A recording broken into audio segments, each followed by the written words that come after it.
Baik, kita mulai. Bismillah. Assalamualaikum warahmatullahi wabarakatuh.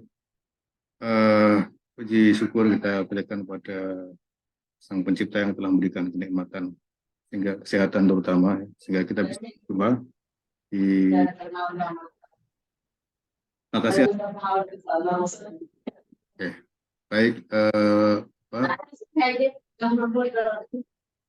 Mungkin baik ya. Kita mulai. Mungkin mic-nya dimatikan saja yang ikut ya supaya tidak terdengar. Baik, walaupun ini dihadiri sedikit ya, tapi tidak mengapa karena ini nanti bisa disaksikan setelah tayangan setelah siaran langsung ini selesai. Baik, saya akan matikan videonya. Materi pada siang hari ini adalah pengantar satelit oceanografi. Mengapa pengantar? Karena sesungguhnya materi ini materi yang sangat luas, sangat dalam, luas dan dalam sehingga tidak cukup disampaikan dalam 1 atau 2 jam ya.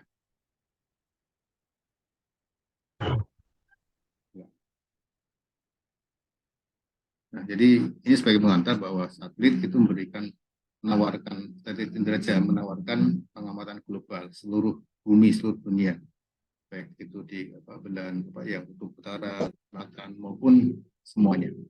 Kemudian satelit Indrajaya ini ya dia tidak hanya mencakup darat tetapi lautan.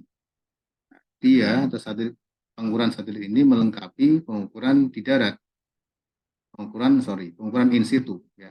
In situ itu kalau bahasa saya itu di situ, artinya misalkan orang mengukur suhu di laut di satu titik, di satu lokasi bintang bujur ya.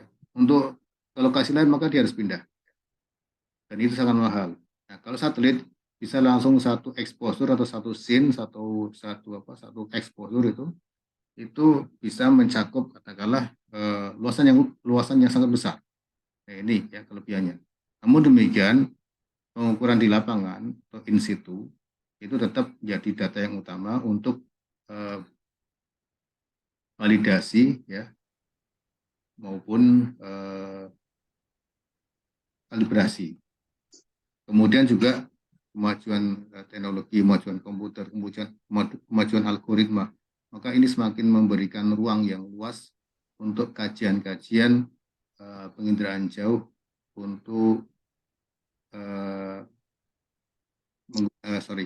untuk diaplikasikan ke bidang kelautan. Ya, gitu. Nah ini prinsipnya satelit itu mengorbit begini ya, dia melewati laut dan melewati darat ya, dengan SWOT-nya, dengan lebar sapuannya. Lalu ada satelit itu termasuk penginderaan jauh, ada yang pasif, ada yang aktif. Kalau pasif itu hanya mengandalkan pantulan sinar matahari atau radiasi matahari oleh objek-objek. Jadi misalkan vegetasi punya karakteristik pantulan sendiri, tanah terbuka sendiri, lautan yang ada planktonnya sendiri, lautan yang ada sedimentasinya sendiri, beda. Lautan yang ada ganggang merahnya pun beda. Nah itu Indrajaya pasif. Kalau Indrajaya aktif, artinya satelit itu memancarkan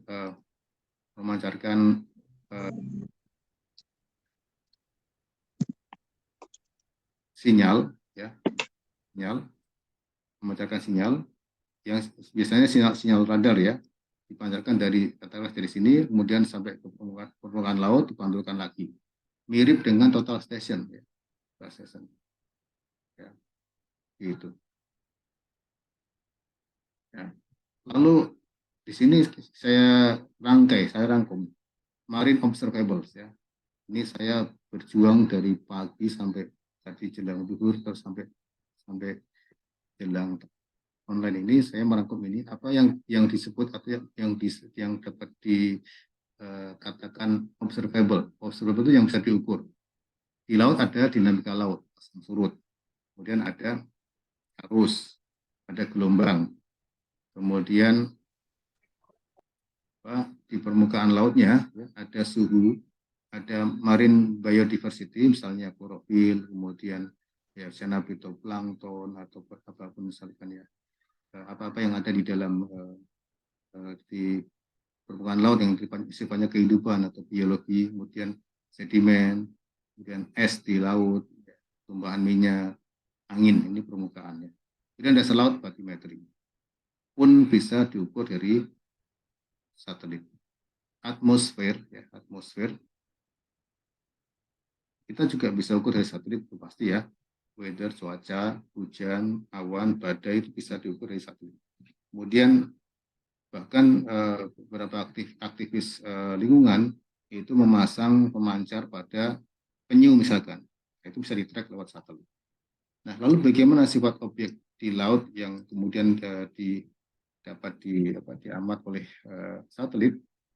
Nah, yang pertama itu visible, nampak objek tersebut. Apa yang nampak di situ adalah klorofil, misalkan hijau, ya, sedimen, coklat, itu nampak. Jadi kalau menggunakan citra satelit yang di darat, ya, yang bisa nampak hijau, kemudian nampak yang kuning pun dapat, coklat pun dapat, maka demikian juga bila laut di sana ada sedimen atau warna hijau, maka dapat juga diamat. Kemudian non visible, tidak nampak oleh mata, yaitu suhu. Suhu nggak nampak ya, air panas, air dingin ya, nggak nampak ya. Kemudian total solid sedimen. Ini mungkin tepatnya sedimen terlarut atau eh, kandungan di dalam air. Biasanya cuma keruh aja ya, keruhan. Kalau ini mungkin dapat kita masukkan ke yang tampak ya. Ya. Namun kadang nggak tampak oleh masa, tapi setelah disaring baru nampak ya.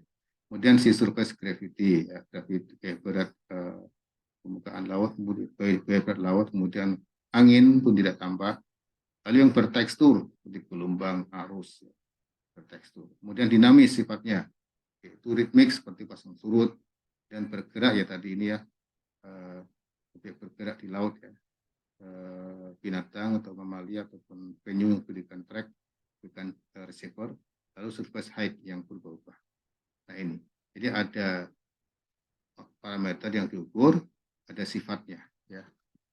Lanjutkan. Nah ini beberapa saya ambil dari sumbernya. Jadi kalau Anda cari nanti ini sumbernya, ketik aja dulu nih, how a satellite used to observe the ocean. Ini kalau diklik ada linknya ya.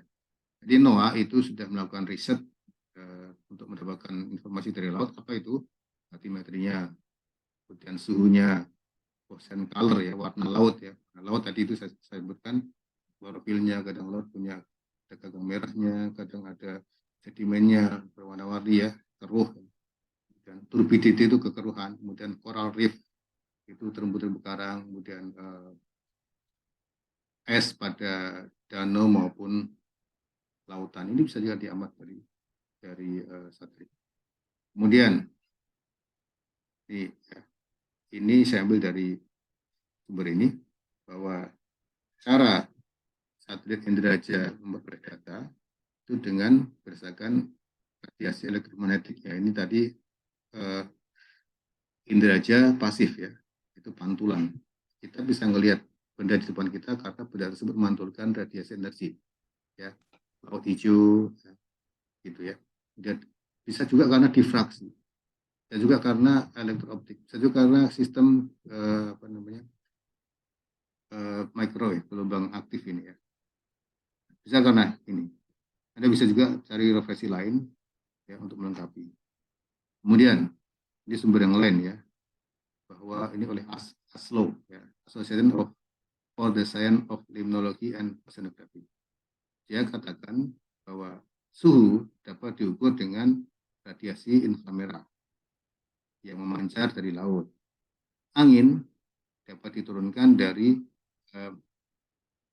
nilai kekasaran laut. Kalau laut tenang berarti nggak ada angin. Ya. Sama juga kalau kita di luar pohon diem nggak ada angin. Ya. Laut bergejolak berarti anginnya kencang gitu. Nah ini bisa diamat dengan radar. Ya. Cari satelit apapun yang menggunakan prinsip radar. Kemudian tinggi air laut dapat diestimasi menggunakan satelit yang memancarkan gelombang radar. Dia memancarkan gelombang radar sehingga diketahui jarak antara satelit terhadap permukaan laut, juga tinggi satelit di atas referensi atau ellipsoid. Ya, jadi asal satelit tersebut memancarkan sinyal sehingga dia dapat jarak antara satelit dan permukaan laut, maka bisa hitung tinggi air laut. Nanti ada rumusnya di belakang ya. Kemudian ocean color atau warna laut ini dapat diukur dengan spektrometer. Spektral. Spektro itu spektral, meter itu ukuran yang ada pada satelit. Silakan Anda cari referensi lain untuk memperkaya. Nah, ini beberapa sensor, microwave, radiometer, infrared, altimeter, ocean color, synthetic approach radar. Ini saya tambahkan sebelah kanan ini kegunaannya ya. Microwave itu untuk suhu. Infrared, radiometer juga untuk suhu juga ya. Dan altimeter ini untuk sea surface height atau ketinggian air laut. Kemudian ocean color mengamati biodiversity atau alga, fitoplankton, klorofil dan sebagainya.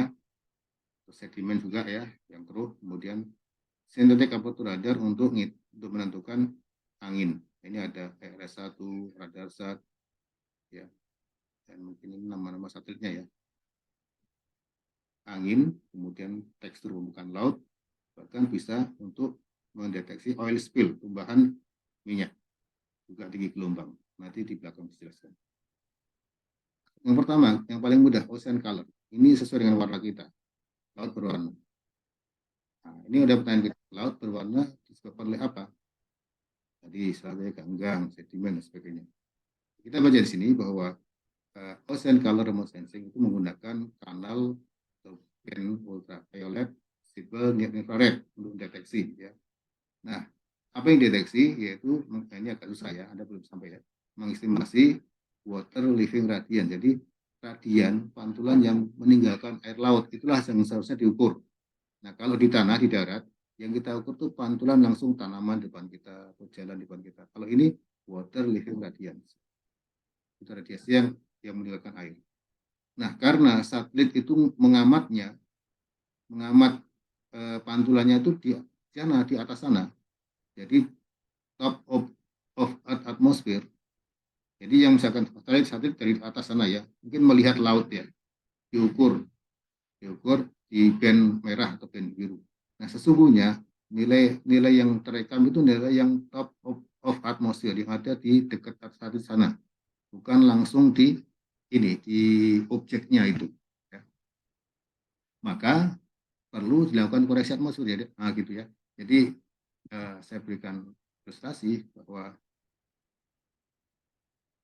nah, ini permukaan air laut, ini satelit ya. Tadinya satelit itu ingin mengukur satu kotak ini. Nah, yang terukur itu di sini. Ini misalkan top of atmosphere. Yang terukur itu di sini nih. Nah, sekian ini adalah dipengaruhi oleh atmosfer ya.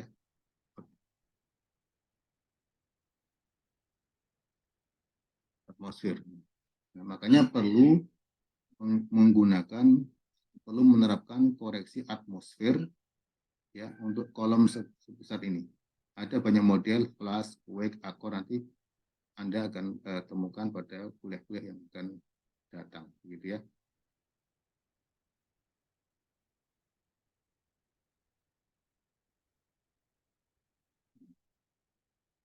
Jadi yang diamat itu bukan langsung di objeknya, tapi di ini top of atmosfernya, di bagian atas atmosfer ini ya.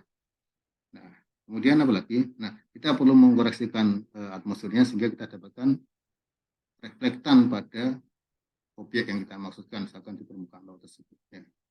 Nah, kemudian setelah kita dapatkan objeknya, reflektan pada permukaan laut tersebut, nah tinggal kita misalkan mau kaitkan dengan apa? Kalau kita kaitkan dengan suhu, kita studi suhu, maka kita bandingkan antara reflektan pantulan dari satelit yang didapat dari data satelit setelah dikoreksi atmosfer, bandingkan dengan pengukuran suhu di lapangan. Lalu kita ingin mengaitkan apa lagi? Mengaitkan antara reflektan atau ini dengan klorofil. atau alga. Kita ambil sampel di lapangan, di laut, kita catat posisinya, berapa kandungannya, kita bandingkan dengan nilai levelnya. Nah, kalau kita punya dan misalnya banyak data, akan 10 titik, maka kemudian kita bisa membuat model, ya, model yang kita gunakan dengan statistik ataupun empirik. Kita bisa bukan antara efektan dengan nilai konsentrasi klorofil misalkan. Jadi kita nggak perlu misalkan mengamat yang luas banget di sana berapa. Cukup dengan satelit, dengan cita satelit kita bisa hitung kalau nilai pantulan sekian maka konsentrasinya sekian. Nah itu kan sangat murah kan jadinya dibandingkan Anda ke lapangan akan mengukur satu persatu. Namun demikian ukuran lapangan tetap menjadi data utama untuk pembanding. Ya, kata kuncinya pembanding untuk kalibrasi ataupun untuk apa tadi? Ini ya, kalibrasi dan validasi. Catat ya, data lapangan sebenarnya. Ya, itu. Nah, kita mulai dari yang pertama, percent color ya. Demikian ya, ini matahari memancarkan gelombang radiasi elektromagnetisnya, ada yang terpantulkan oleh awan, ada yang menembus ini kemudian dipantulkan oleh benda-benda di sini, kemudian dipantulkan lagi balik di amat satelit. Ya. Maka yang atas ini bisa langsung dapatkan data awan ya. Kemudian untuk dapatkan data yang ini, maka harus lakukan koreksi atmosfer. Ya. Nah, ini mengganggu ya. Jadi yang diamal di satelit itu pantulan yang di sini, bukan yang di sini. Maka sekian ini di kolom atmosfernya harus dikoreksi. Ini contoh hasil tangkapan oleh citra satelit pada gelombang tampak atau visible semua ya. Ini bisa ini seperti ini visible-nya kemudian diklasifikasi ya. Oh ini mungkin kandungan alganya gede di sini begitu ya. Ya, jadi ini kan lalu diklasifikasi lah ya. Sehingga hasilnya seperti ini jelas ya. Nah, ini global picture of the color present ya. Ini global. Warmer color indicates greener was weather. Warna yang hangat menunjukkan air yang makin hijau. Jadi yang hangat itu yang merah seperti ini. Berarti ini apa namanya pada klorofilnya hangat ya. Ini hangat. Ini juga contoh yang lain tentang sini klorofil. Klorofilnya makin tinggi kalau di sini diberi simbol merah. Di sini klorofil tinggi. Kalau klorofil tinggi, berarti banyak fitoplankton. Fitoplankton dimakan zooplankton. Zooplankton dimakan ikan-ikan kecil, yang kecil dimakan ikan lebih besar lagi, dan seterusnya. Nah, disitulah dikatakan daerah yang subur. Nah, ini juga contoh yang lainnya. Nah, ini juga Anda bisa berperan aktif ke masyarakat dengan berikan peta daerah-daerah yang subur, ya, subur, gitu ya. Atau nanti Anda mau skripsi ini boleh. Yang sering kedua, tadi ocean color, ya, ingat warna laut. Nah, laut karena diantara ganggang, karena sedimen. Sekarang suhu, suhu ini nggak nampak. Ya. Bagaimana saat mengukur suhu? Ya. Bumi itu mengeluarkan panas yang tadinya diserap oleh matahari, baik di darat maupun di laut, ya. Nah, panas ini kemudian dapat diamat sebagai radiasi inframerah. Di panas sama dengan inframerah, radiasi inframerah. Nah, satelit menggunakan sensor namanya radiometer ya untuk menangkap atau mengamat inframerah ini. Nah, jumlah inframerah ini kemudian proporsional atau berbanding lurus dengan temperatur. Ini ya, ini apa? Panasnya matahari at top of atmosphere, panasnya lebih tinggi. Kalau yang di lautnya segini ya, di air laut ya, yang merah. Ya. Nah ini contoh satu hari grafik temperatur seperti ini. Kemudian 8 hari di rata-rata. Kemudian 1 bulan di rata-ratakan ya seperti ini. Maka yang paling panas ya daerah ekuator, ini dingin ya. Itu. Nah, contoh lain global surface. Kita lihat di sini di sabuk ekuator berapa panasnya air laut ya. Semakin ke utara, semakin ke selatan, maka semakin dingin. Yang ketiga, ya, ocean color, sama. Kedua tentang tadi panas. Yang kedua angin. Angin pun dapat diamat dari satelit, ya, menggunakan apa? Radar, radio detection and ranging. Nah, satelit mempunyai dual beam, dua pemancar. Nah, ini menggunakan sensor aktif, ya. Yang pertama tadi sensor pasif, ya, ocean color. Yang kedua adalah sesuai temperatur, itu juga sensor apa namanya, pasif bisa, ya, aktif juga bisa, ya, pasif. Kemudian yang ini itu aktif, ya, menggunakan radar. Radar memancarkan dua beam, dua pemancar dengan frekuensi beda. Nanti ketika, ya, diarahkan ke laut, kemudian diterima kembali dan dianalisa menjadi apa yang disebut sebagai kekasaran permukaan laut atau sea surface roughness. Jadi penentuan angin tidak secara langsung dapat kecepatan rendah, tapi dihasilkan nilai kekasaran yang nanti diturunkan menjadi kecepatan angin, baik kecepatan maupun arahnya. Ini contoh, ini laut sangat apa namanya bergelombang atau tidak rata di sini, ya. Kemudian kalau jejaknya seperti ini, ya, yang kuat yang nggak kuat, ya. Ini kekasaran di laut. Nah, contohnya seperti ini. Ini ada dua beam, ya, dua beam memancarkan gelombang radar ke laut, kemudian diterima lagi. Kemudian apa yang diukur oleh radar? Dia mengukur scatter, back scatter, hamburan balik. Jadi ketika dipancarkan dari sini, mantulkan ke laut, maka laut akan Ya, aku jadi blank.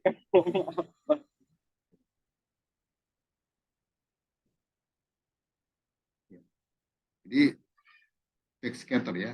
Back itu balik, scatter itu hamburan. Hamburan. Nah, ini ada sedikit clue, ya.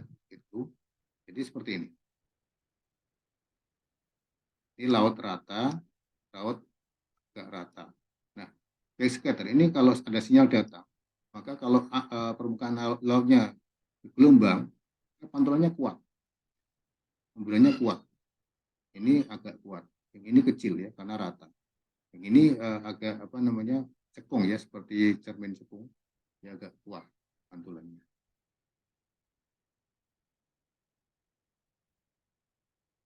Gitu, ya.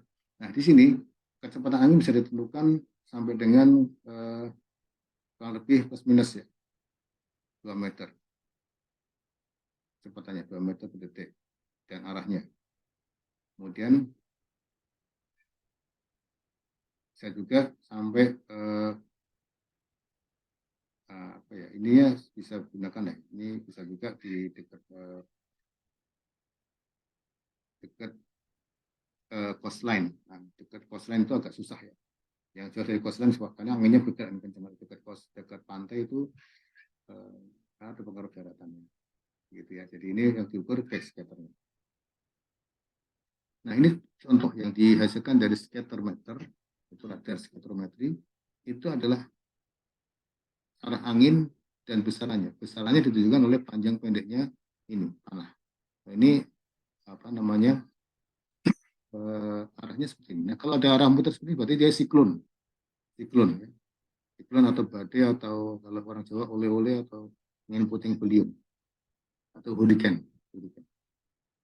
Nah, ini saya tadi sangat senang sekali ketemu gambar ini, ya. Jadi oleh Pak Beaufort, dia membuat ini. Kalau derajat atau skala 0 sampai 12, ya, tentang angin. Kalau 0 berarti kalem, lautnya tenang banget, ya. Kalau orang mau pakai layar nggak bisa jalan. Yang kedua light air, ya, udara apa namanya, light lah, light itu ringan, ada sedikit mulai ada apa namanya ripple atau gelombang kecil-kecil. Ini udah agak gede. Kemudian apa nih, light breeze, gentle breeze, itu kayak tiupan, ya, moderate breeze, udah gede gelombangnya. Nah, sekarang fresh breeze, wah, sepoi tapi gelombangnya gede, ya. Ini strong breeze, ya. Sampai kemudian ya Allah, ya, ngeri, ya, kalau kita di laut, ya. Saya nggak tahu, saya waktu di Sarding level yang mana, apakah strength gale atau apa. Ya ini ngeri hurricane ini. Ini kemungkinan hidup kecil ya. Ngeri lah pokoknya. Nah itu. Nah, apa kaitan dengan tadi? Ini kaitan dengan pantulan backscatter. Kalau semakin makin nggak karuan apa namanya bentuk lautnya, maka pantulannya pun sebarannya maupun kekuatannya pun ini apa beragam, beragam atau sangat ekstrim. Itu dikatakan nanti kecepatan anginnya sangat tinggi karena bentuk laut ini pengaruh dari badai atau angin yang lain. Ini pun sama ya, ini bentuk laut langsung di lapangan, yang 0 seperti ini, yang 11 seperti ini. Nah, mungkin apanya sudah kembalitan ya, naik turun ngeri ya. Anda mungkin sering lihat di YouTube ya. Level open. Lalu yang ini mestinya yang keempat ya, motion color, temperatur, kemudian angin. Ini yang keempat, sorry, saya tulis ya. Yang keempat adalah tinggi air laut. Tinggi laut, perhatikan di sini ya. Perhatikan di sini. Ini adalah satelit altimetri. Yang pertama atau sebelum Jason adalah topik Poseidon. Nah, satelit ini ketika diluncurkan sudah di-set atau sudah ditentukan tingginya di atas elipsoid. Ya, ini. Nah, bagaimana mendapatkan tinggi air laut di atas elipsoid? Maka satelit ini memancarkan satu sinyal, ya, sinyal seperti asumsikan atau mirip dengan total section ya, memancarkan sinyal, lalu dipantulkan lagi, diterima. Nah, dapat jarak ini atau tinggi satelit di atas permukaan laut. Nah, bila tinggi satelit di atas elipsoid dikurangi ukuran ini, maka akan didapatkan ini si surface height ini ya. Gitu. Tinggi air laut di atas elipsoid. Nah, tinggi air laut kalau mau di atas geoid, maka Anda harus tahu nilai geoidnya. Ya. Atau dikati dengan mean sea level. Maka Anda nanti akan dapat ocean sea surface topography atau sea surface topography di sini. Nah, ini prinsipnya ya. Ya, sesuai ditentukan antara selisih tinggi satelit terhadap laser dan jarak ukuran. Dan SSH itu ditentukan sepanjang trek ya. Tadi di awal satelit mengorbit, nah sepanjang itulah dapat SSH, kecuali di darat. Kemudian kalau Anda punya misalkan satu kali satu lintasan itu nanti diulang-ulang terus sampai mungkin punya ratusan data, maka Anda bisa menghitung min sea surface height. Nah, sea surface height. Kemudian kalau Anda misalkan punya rata-rata sea surface height tiap tahun, ya, atau tiap setengah tahun, maka Anda amati ada nggak perubahannya. Nah, perubahannya itu namanya sea level change. Ya. Tiba-tiba atau Anda nampak ini naik, dia sea level rise. Kemudian sea surface topography ya ini ya, selisih antara sea surface height dikurangi dengan min atau sini min atau geoidnya ya. Ini dikurangi ini. Geoid sini didekati dengan min sea surface boleh ya. Dan sea surface anomali itu ada keanehan ya, perbedaan pola permukaan laut untuk satu periode dengan periode lainnya. Pola-pola sebelumnya gini. Nah, pas ada El Nino ataupun La Nina kok beda sekali. Nah, itulah namanya anomali. Memang kecenderungannya itu tetap, kecuali ada fenomena-fenomena yang khusus seperti El Nino, La Nina. Gitu. Nomor 4 ya, nomor 3. Jadi global SSH seperti ini. Jadi ada teksturnya ini ya, ada teksturnya. Nah, ini sea level change, ada yang naik, ada yang turun. Nah, ini hasil garapan orang lain ya. Ini anomali. Ada anomali ini, anomalinya tinggi, anomali rendah. Kenapa ada di sana? Oh, ada upwelling. Oh, misalkan. Upwelling berarti kan air naik. Jadi seperti itu. Nah, ini juga hasil dari saja altimetri ya. Nah, ini apa di sini? Sea level, penyimpangan sea level. Ini tinggi banget. Yang ini udah.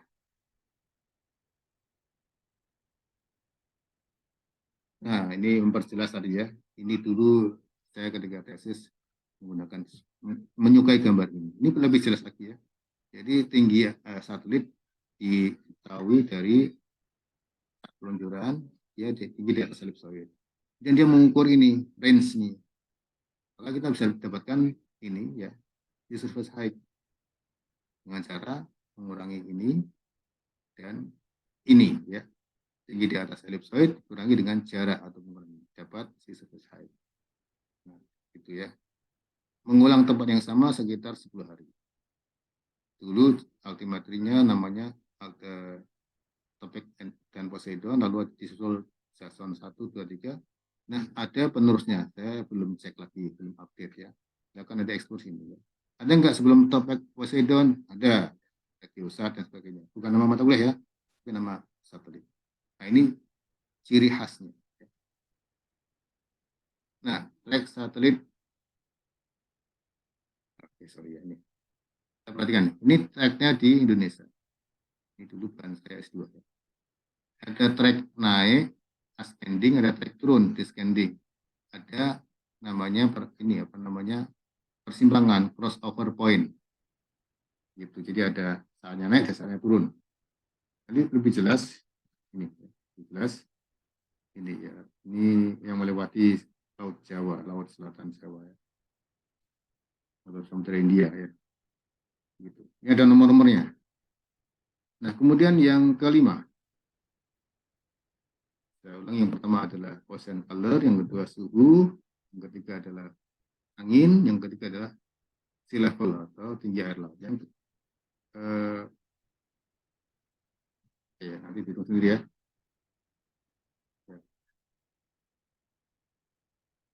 Yang berikutnya adalah batimetri atau kedalaman laut dari luar angkasa. Cara menentukan konvensional seperti ini ya, mengukur dengan echo sounder, dapat jarak atau ini, dapat kedalaman. Dulunya orang pakai tali dengan batu disemplungkan dapat kedalaman. Kemudian pakai single beam, multi beam, kemudian ada airborne lidar, kemudian ada spaceborne. Gitu ya. Nah, yang satelit direct batimetri atau penentuan kedalaman menggunakan satelit itu ada dua paling tidak ya. Dua prinsip. Yang pertama menggunakan optik ya, yaitu satelit derajat pasif. Yang ini mendasarkan penetrasi gelombang elektromagnetik ke dalam air.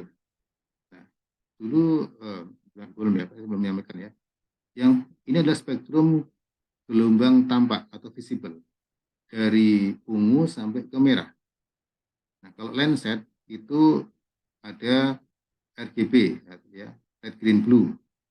Nah, yang paling bisa menembus dalam adalah biru, kita katakan biru atau di sini biru seperti inilah ya. Ini biru tua atau ungu. Di sini biru ya. Dan disusul hijau. Makanya mengapa laut itu biru, karena gelombang elektromagnetik yang masuk ke laut itu terurai menjadi magic biru lah. Nah, yang paling dalam bisa menembus adalah warna biru, sehingga laut itu warna biru. Nah, ini ya prinsipnya, ini yang digunakan ya sebagai dasar satelit direct batimetri atau batimetri yang diturunkan satelit secara optis menggunakan remote sensing atau indera pasif, itu menggunakan prinsip ini, light penetration in open ocean. Nah, kita lihat di sini ya. Energi matahari ada yang langsung masuk di sini. Ada yang dipantulkan oleh partikel atmosfer direkam satelit. Ada yang dipantulkan dari permukaan. Maka sini sangat kompleks ya. Jadi ketika estimasi ini maka harus mengkoreksi atmosfer, juga mengkoreksi kolom air. Ya, ada 2%. Tapi ini nanti diberikan atau jadi didalami ketika Anda skripsi aja. Gitu. Nah, optical satellite direct batimetry menggunakan kanal gelombang tambah yaitu RGB, ada pada satelit spot, antenna, worldview, dan lain-lain. Nah, metodenya apa? Menghubungkan data-data kedalaman pada titik-titik pengukuran dengan nilai reflektan pada pixel. Nih, ini contohnya, ini jalur pengamatannya. Nah, setiap titik-titik di sini ada nilai reflektannya. Dan kita dengan lokasi yang sama, pengukuran, maka kita kaitkan. Misalkan ini adalah kedalaman, ini adalah reflektan, maka dia membentuk fungsi. Ya, kita ambil misalkan ukurannya datanya ribuan, kita ambil 100 atau 200 untuk dikaitkan di regresi atau dengan statistik ya, atau dengan model seperti Lise-Ngastam, kita buat hubungannya, buat persamaan matematiknya, maka nanti kita bisa menghasilkan macam kaidah atau rumusan yang kalau reflektannya sekian, pantulan sekian, maka kedalamannya sekian. Berdasarkan apa? Ini hasil perkawinan, hasil crossing antara reflektan dengan kedalaman. Ini contoh ya. Kita bisa gunakan band rasio perbandingan antara band biru dan band hijau. Ini sudah langsung dapat nilai kedalaman. Ya. Begitu. Ini yang lebih kompleks lagi ya. Lebih kompleks lagi. Nah, ini kompleks. Intinya apa?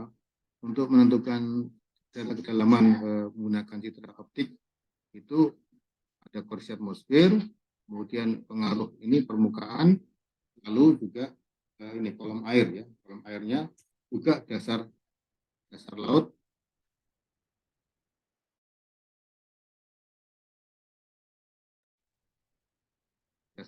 ya, dasar laut yang ada mungkin tutupan lahannya karang atau pasir, beda-beda pantulannya. Dan ini memang perlu kehati-hatian. Ya. Kondisi atmosfer, harus tahu sifat air, apakah sifat airnya itu jernih atau keruh ya, dan juga dasar lautnya ini ya. Ya. Yang pertama, cara menentukan kedalaman menggunakan satelit, ini menggunakan optik ya, atau remote sensing pasif. Kemudian yang aktif bagaimana? Yaitu menggunakan satelit altimetri. Nah, apa yang mendasari ini? Mendasari filosofi ini ya, bahwa air laut ya, ketika dia katakanlah bergerak ya, di bawahnya kesandung gunung, dia akan merespon permukaannya, begitu ya. Ini ya. Jadi kita baca di sini, permukaan laut mempunyai tonjolan ataupun cekungan yang mencerminkan topografi lantai dasar laut. Ya. Gitu. Seperti itu ya kaidahnya. Seperti ini ada gunung, maka lautnya pun permukaannya agak menonjol. Nah, ini yang kemudian diamat menggunakan satelit altimetri. Sini dikatakan ya, sebuah gunung di dasar laut itu akan memberikan tambahan tarikan gaya gravitasi dan merubah change its direction dan juga merubah tarikan gravitasinya. Sebagai contoh, gunung dengan tinggi 200 meter maka akan menghasilkan surface bump, tonjolan sebesar 20 cm. Nah, 20 cm ini kecil ya, namun dengan pengukuran altimetri yang sangat teliti, maka dia bisa dideteksi. Nah ini ya.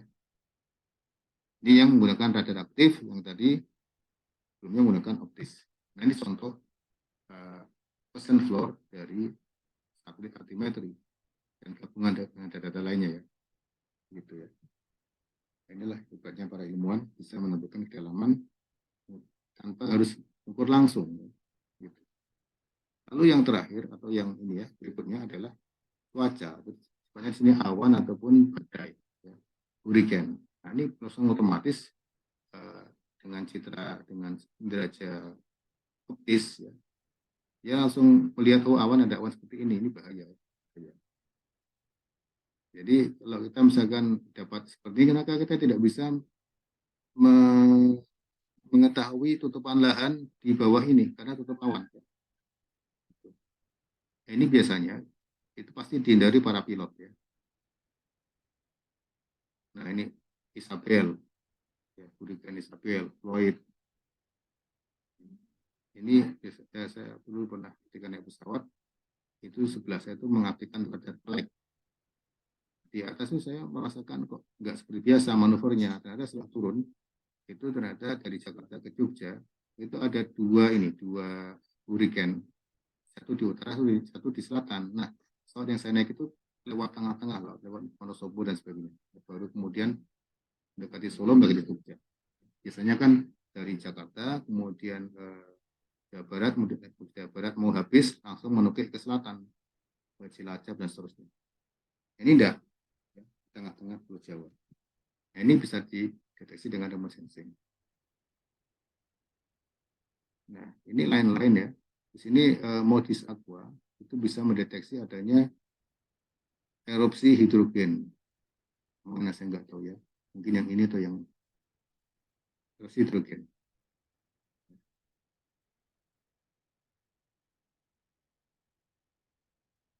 Lain-lain ya. Nah, di sini ada klorofil, ada temperatur, ada surface height dengan beragam satelit. Kemudian, nah ini color tambahannya. Menarik ya. Saya dulu tertarik demonstrasi karena seperti ini warna-warni. Nah, sekarang terakhir lagi ya, adalah kegunaan remote sensing untuk deteksi minyak, tumbuhan minyak tepatnya. Ini bagian dari tesis mahasiswa saya dulu ya, yang tinggal di Balikpapan. Jadi gini, karakteristik permukaan laut seperti ini, atau seperti ini. Namun begitu ada tumbuhan minyak, maka pas tumbuhan minyak ini dia ini ada permukaan yang rata karena tebal, berat jenisnya yang besar, dia berat seperti ini. Kalau secara visual nampak sebagai hitam. Nah, kemudian bagaimana mendeteksinya? Nah, backscatter, ya, radar menggunakan pantulan balik atau timburan balik. Ini ada radar memancarkan sinyal. Kemudian ketika kena permukaan yang selain tumbuhan minyak, dia hemburannya kuat. Nah, kalau pas kena yang ini, hemburannya kecil. Begitu. Nah, jadi ada dampening effect, ada pelemahan gelombang. Nah, dari situlah deteksi minyak tumpah dapat dilakukan dengan citra radar. Nah, ini gambarnya sudah terbit di CGC. Ya. Nah, summary bukan saya buat ya, tapi dari ini saya bacakan aja bahwa ocean properties ya, seperti itu ya sifat-sifat atau yang melekat dengan laut seperti suhu, tinggi, angin dapat diamati di satelit ya, juga warnanya, kemudian SST dengan infrared ya, wind extra dengan radar. Jadi gini, kadang satu sensor bisa untuk dua pengamatan. Bahkan misalkan satu objek, misalkan si surface height itu bisa juga dengan radar, bisa juga dengan sensor lainnya. Kadang aktif pasif sensornya bisa mengamat satu fenomena di laut. Ya. Saya kira itu pertemuan pada siang hari ini. Jadi ini yang disimpulkan lebih sedikit dibandingkan yang saya sampaikan tadi ya, karena ini saya tinggal drop dari referensi ini. Nah, ini beberapa satu sumber yang Anda bisa gali dari situs ini, panasnya, kemudian temperatur, ya, kemudian apalagi di sini, ocean color, star winds-nya dan sebagainya. Kemudian kuliah pada siang hari ini, kalau ada pertanyaan dipersilahkan, kalau nggak ada saya tutup. Silakan.